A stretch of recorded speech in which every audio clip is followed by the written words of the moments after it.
চট্টগ্রামের প্রিমিয়ার বিশ্ববিদ্যালয়ের মালিকানা ফিরে পেতে শিক্ষা মন্ত্রণালয় ও ইউজিসিকে চিঠি দেওয়ার পাশাপাশি বিভিন্ন প্রক্রিয়া শুরু করেছে চট্টগ্রাম সিটি কর্পোরেশন। দ্রুত সময়ের মধ্যে সিটি কর্পোরেশন এই বিশ্ববিদ্যালয়ের মালিকানা ফিরে পেতে যাচ্ছে বলে জানিয়েছেন মেয়র ডাক্তার শাহাদাত হোসেন।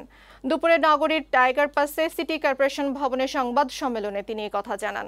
এ সময় মেয়র বলেন, চট্টগ্রামের প্রিমিয়ার বিশ্ববিদ্যালয় সিটি কর্পোরেশনের নিজস্ব সম্পত্তি, কিন্তু একটি গোষ্ঠী দীর্ঘদিন এই প্রতিষ্ঠানকে নিজেদের দখলে নিয়ে জিম্মি করে রেখেছিল। ভবিষ্যতে সিটি কর্পোরেশনের সম্পত্তি কেউ যাতে পারিবারিক সম্পত্তিতে পরিণত করতে না পারে সে বিষয়ে কঠোর ব্যবস্থা নেওয়ার কথাও জানান মেয়র।